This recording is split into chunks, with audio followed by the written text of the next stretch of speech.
Hey guys, I'm Kevin and welcome to episode 2 of our Key Chords mini-series. So today we're going to take things a little bit further with discussing chords and the numerals assigned to them. So we're going to go through the key of D major today so you guys can really get a chance to see what it's like to use a key that has some sharps in it. So get yourself tuned up and let's get started.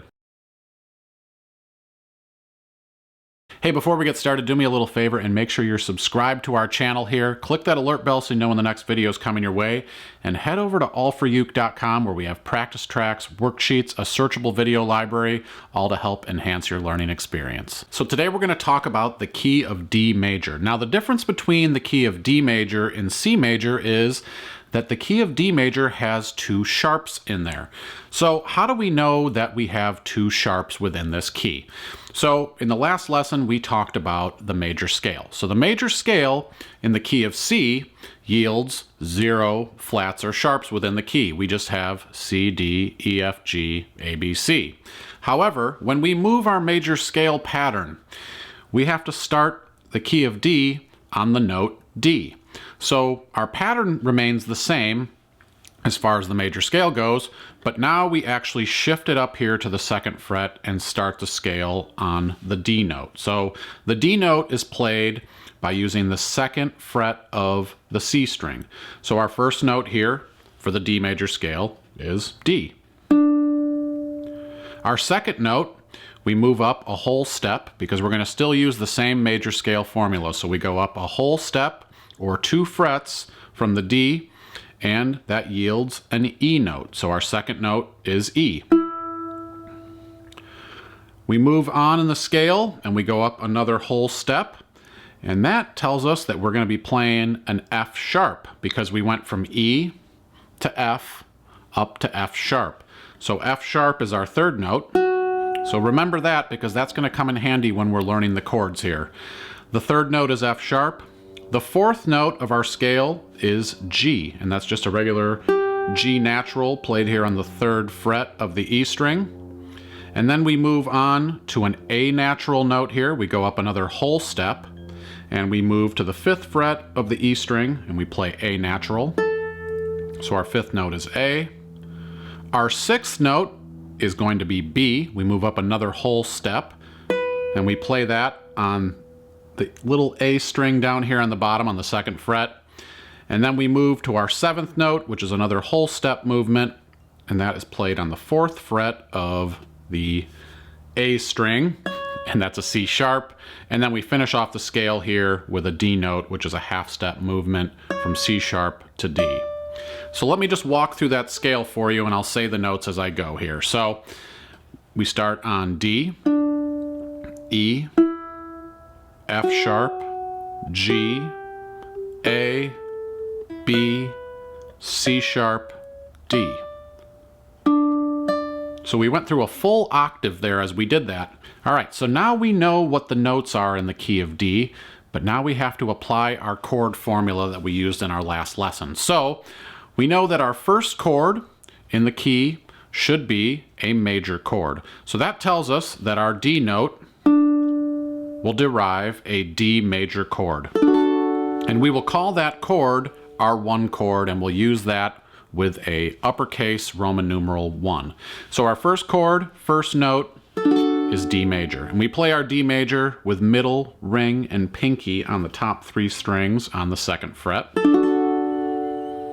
Our second note is E in the scale, and that derives an E minor chord because our second chord is a minor chord. So that would be written with a lowercase 2 little i's. So that's our 2 chord is an E minor. So we have our 1 chord, D, our 2 chord, E minor. Our third note is going to be F sharp. And we know that our third chord in the sequence is always a minor chord, so that means we apply that and we make an F sharp minor chord here. So we have our middle finger on the G string 2nd fret, index on the C string 1st fret, ring finger on the E string of the 2nd fret, and that gives us an F sharp minor chord. So we have our 1 chord is D, our 2 chord is E minor, Our 3 chord is F sharp minor. Now our 4th chord, as we move on, we go up a half step from F sharp to G, and now we know our 4th chord is always going to be a major chord. So we have a G note, we apply the major to that, and that gives us a G major. If you're following along here doing these chords, you'll notice that the notes that I'm playing from the scale are typically falling right within my chord shapes too. So that's something to keep in mind, that the notes from these chords will be within the chords, which is pretty cool to kind of see now as we start putting this together. So we now have 1 chord is D, 2 chord E minor, 3 chord F sharp minor, 4 chord is G. Our 5 chord, we move up here and play an A because we move a whole step in the scale, and that yields an A major chord. So when we play A major, we can play that here in first position with middle finger on the G string 2nd fret, index on the C string 1st fret. So our 5 chord is A. Our 6 chord, we know that our 6th note is a minor, and we know that that's going to be a B note based on the scale. So when we put those together, that tells us our 6th chord is a B minor chord. And this is what they call the relative minor. So this is very close to being a D chord, so they say that the 6th chord is the relative minor of the root chord of the key. So whenever you're looking for a good minor chord to play with your home chord of D major, your 6th chord is a nice one to go to. That's just a little tip for you there. And then our 7th chord, we move a whole step up from our B note, and that gives us a C sharp note.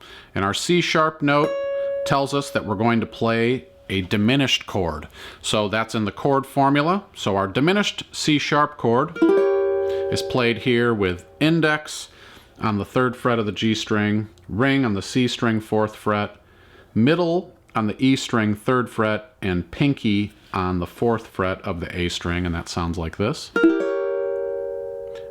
And then our final chord, we come back to home, is the 8th chord. It's also the octave, and that just takes us back here to a D note, which is also just a D major chord. So I'll walk through those chords with you again here. We have our 1 chord, D major. 2 chord is a minor chord, E minor. 3 chord is minor, we have F sharp minor. Our 4 chord is G major. Our 5 chord is A major. Our 6 chord is B minor. Our 7 chord, C sharp diminished. And then we finish with a D major chord.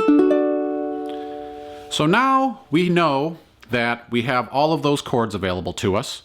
Now I'm going to take you through a couple of chord progressions using those numerical values to apply to the chord sequences so you can kind of hear the movement between these chords within the key. Something else I also want to mention that will help you kind of understand this a little bit better and why this all works together is when you hear melodies being played as a secondary instrument, the reason that they sound good together is because typically, not always, but typically, one person is playing the chords in the key of D,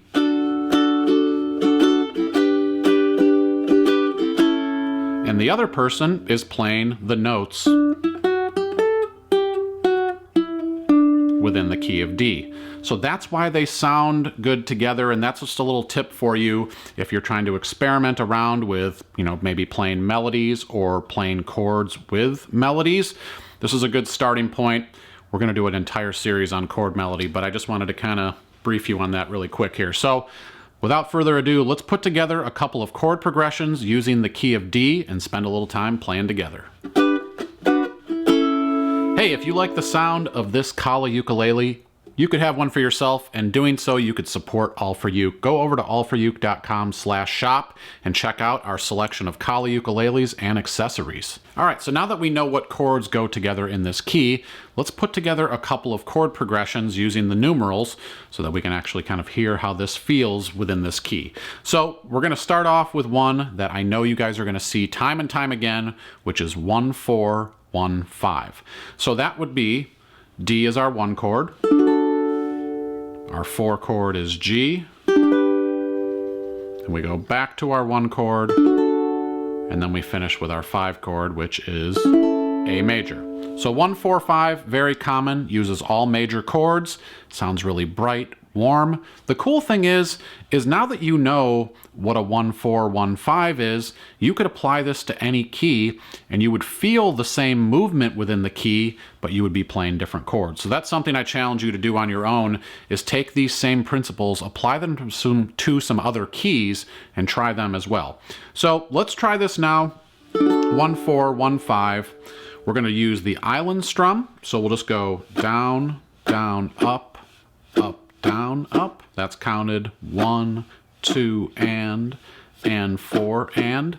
We'll use that 2 times per chord, and we'll go through this progression a couple of times here, just back and forth. Here we go with a 4 count in.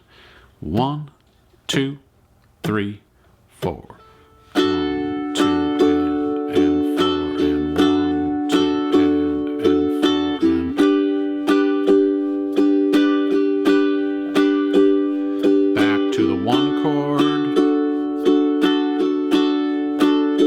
To the 5 chord. Go back to the 1 chord, D major. To the 4 chord, G. Back to the 1 chord. And then we end on the A chord. 1, 2, All right, so let's take a look at a second progression here. So this one, we're not going to use the D chord. So I want you guys to feel what it's like to work within a key where you never resolve to the home chord. So we're going to use the progression 3, which is F sharp minor. And then we're going to do a bar chord, which is B minor, our 6th chord. So we have ring finger on the 4th fret and our index barring the bottom 3 strings on the 2nd fret. Then we're going to go to our 4 chord, which is G major. And then we're going to finish it off with our 5 chord, which is A. So we never really resolve to D, but we're playing all the chords within that key. So we're going to see what that feels like now. We're going to do the strumming pattern 1 time per chord, just doing the same thing, down, down, up, up, down, up.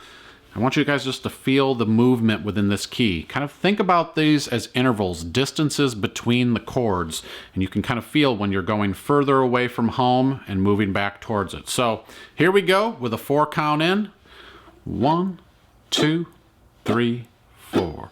1, 2, and 4, and 1, 2, and 4, and G. A, 3 chord, 6 chord, 4 chord, 5 chord. Now just kind of feel this.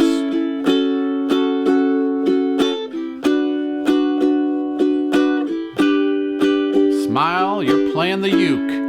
Having a good time here at Spring in Chicago. Couple more times. F sharp minor to the 6, to the 4, to the 5, it lifts. 3 to the 6. Last time. And then the 5 chord. Well, I hope you enjoyed learning the chords that we can use in the key of D, the notes that go along with it, and I hope this insight helps you in your own creativity. With that being said, I challenge you to put together some of your own chord progressions, leave them in the comments below, use some of these numerical movements, let us know how many times you're strumming the chord, and maybe share with the community so others can work on some of these chords within the key. I thank you so much for watching. My name's Kevin, and I'll see you next time. This sunny day